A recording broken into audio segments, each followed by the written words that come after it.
வணக்கம். ஆன்மீக அன்பு நெஞ்சங்களுக்கு சங்கர சுப்பிரமணியத்தின் அன்பார்ந்த வணக்கங்கள். இப்போ நம்ம பார்க்க போகிறது மாசி மாதம் பற்றிய ஒரு சிறிய குறிப்பும், பின்னர் அந்த மாசி மாதத்தில் 12 ராசிக்காரர்களுக்கும் எப்படி இருக்குது அப்படின்றத பொறுத்து தான் இப்போ நம்ம பார்க்க போகிறோம். இந்த மாசி மாதம் அப்படின்னு எதுக்கு ரொம்ப சிறப்பு வாய்ந்ததாக இருக்குது அப்படின்னு பார்த்தோம்னா, ஆன்மீகம் மற்றும் தெய்வ வழிபாடுகள், ஆன்மீகம் சார்ந்த எந்த ஒரு காரியங்கள் செய்கிறதாக இருந்தாலும் தெய்வ வழிபாடுகளுக்கு உகந்த ஒரு மாதமாக இந்த மாசி மாதம் ஒரு சிறப்பான மாதமாகவே இருக்குன்னு நம்ம சொல்லலாம். இதில் முக்கியமாக என்ன அப்படின்னு பார்த்தோம்னா, விஷ்ணுபதி புண்ணிய காலம்னு சொல்லுவோம். விஷ்ணுபதி புண்ணிய காலம் அப்படின்றது மாசி 1ஆம் தேதி, அதாவது 13ஆம் தேதி மாசி மாத பிறப்பு அன்னைக்கு நமக்கு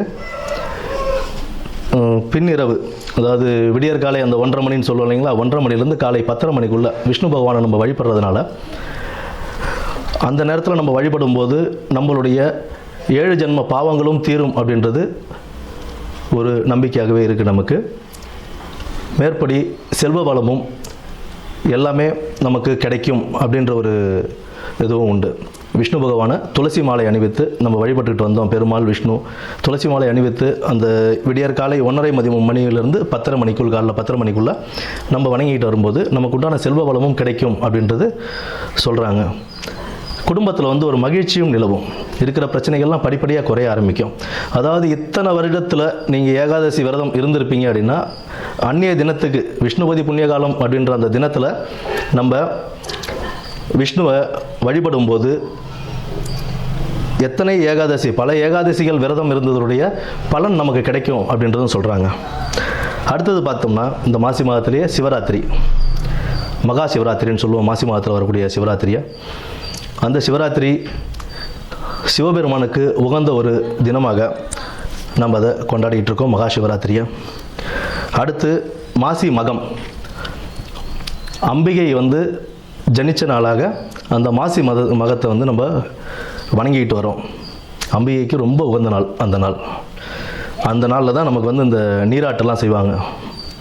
கடலில் போய் குளிச்சுட்டு வர்றது, இந்த மாதத்தில் அதெல்லாம் செய்யும்போது கடலில் குளிக்கிறது, ஆன்மீக ஸ்தலங்களுக்கு போயிட்டு வர்றது, இதெல்லாம் ஒரு பெரிய புண்ணியத்தையே தரக்கூடிய ஒரு மாதமாக இந்த மாசி மாதம் அவ்வளோ சிறப்பு வாய்ந்த மாதமாகவே இருக்குது. இந்த மாசி மாதத்தில் பெண்கள், திருமணமான பெண்கள் தாலி பிரித்து கோத்தாங்க அப்படின்னா அவ்வளோ விசேஷம். அடுத்தது இந்த பூணல் அணிவிக்கும் இதுவும் சொல்லுவாங்க. மாசி பூணல் பாசி படியாதுன்னு சொல்லுவோம். மாசி மாதம் பூணல் அணிஞ்சால் அவ்வளோ விசேஷமாக கருதுவாங்க. புதுசாக பூணல் போடுறாங்க அப்படின்னா, யஜ்ஞோபவிதாரணம் செய்கிறாங்க அப்படின்னா, அதுக்கு மாசி மாதத்தை மேக்ஸிமம் ஆட்கள் மாசி மாதம் தான் தேர்ந்தெடுப்பாங்க. ஏன்னா அவ்வளோ விசேஷமான ஒரு மாதமாக இந்த மாசி மாதம் இருக்குது. அது மட்டும் இல்லாமல் புனித நீராடுதல், விரதங்கள், குலதெய்வ வழிபாடு, இதெல்லாம் நம்ம பண்ண இந்த மாதத்தில், இந்த மாதம் ஃபுல்லாகவே ஒரு சிறப்பான மாதம் தான். ஆன்மீகத்துக்கும் தெய்வ வழிபாடுக்கும் ரொம்ப ஒரு சிறப்பான ஒரு மாதமாகவே இந்த மாதம் அமையும். இனி வரப்போவது 12 ராசிகளுக்கு உண்டான பலன்களை என்னன்னு நம்ம பார்ப்போம். நன்றி, வணக்கம். மகம் நட்சத்திரக்காரர்களுக்கு இந்த மாசி மாதம் எப்படி இருக்க போகுது அப்படின்னு பார்ப்போம். வீண் அலைச்சல்கள், விவாதங்கள், இது எல்லாமே உங்கள் மனதையும் உடலையும் சற்றே தொய்வடைய செய்யுங்க. எதுக்கும் கலங்காமல் தெய்வ வழிபாடின் மூலம் அந்த தொய்வுகளை நீங்கள் நிவர்த்தி செய்து கொள்வது மிகவும் நல்லது. மனக்கசப்புகள் அதிகமாக ஏற்படும் போது யார்ட்டையாவது சொல்லி தீர்த்துருங்க. எதையும் மனசுலேயே வச்சுட்டு இருந்தீங்க அப்படின்னா தேவையில்லாத ஸ்ட்ரெஸ், டென்ஷன்ஸ் அதிகமாகிட்டே தான் இருக்கும். இதனால் உடல் ஆரோக்கியம் தான் பாதிக்கப்படுமே தவிர வேறு எந்த ஒரு நன்மைகளும் ஏற்படுறதுக்கான வாய்ப்புகள் இல்லைங்க. பிள்ளைகள் நல்லபடியாக படிப்பாங்க, நல்ல ஒரு மதிப்பெண்களும் எடுக்கக்கூடிய ஒரு நல்ல வாய்ப்புகளாக தான் இருக்குது. கணவன் மனைவிக்கிடையே உள்ள பரஸ்பர இதுக்கு நீங்கள் நல்லபடியாக எந்த ஒரு வீண் விவாதங்களையும், தேவையில்லாத ஆர்கியூமெண்ட்ஸையும் தவிர்த்துட்டு 2 பேரும் விட்டு கொடுத்து போகிறதுன்றது ரொம்ப முக்கியங்க. உங்களுக்கு மனதில் இருக்கிற எந்த ஒரு கஷ்டங்களையும் நீங்கள் வெளியில் சொல்லிடுறது உங்கள் உடல் ஆரோக்கியத்தை நல்லபடியாக பேணி காக்கிறதுக்கான ஒரு நல்ல விஷயமாக அமையும். தொழிலையும் வியாபாரத்திலையும் சிறப்பாக இருக்கும். ஒரு நல்ல ஒரு கணிசமான வருமானமும் வரக்கூடிய ஒரு லாபகரமான மாதமாகத்தான் இந்த மாசி மாதம் உங்களுக்கு அமைத்து கொடுக்குங்க. பிள்ளைகள் கல்வியில் சற்றே கவனத்துடன் இருக்கிறது பிள்ளைகள் கல்வியை மேம்படுத்த ஒரு நல்ல ஒரு விஷயமாக இருக்கும். பிறர் கடனுக்காக நீங்கள் சிபாரிசு பண்ணுறதோ இல்லை ஷூரிட்டி போடுறதோ இதெல்லாம் தேவையில்லாத விஷயங்க. நம்மளுடைய விஷயம் இல்லையா, அதுலேருந்து ஒதுங்கி வந்துடுறது நமக்கு ரொம்ப நல்லது கொடுக்கும். அதுதான் நன்மையும் பயக்கும்.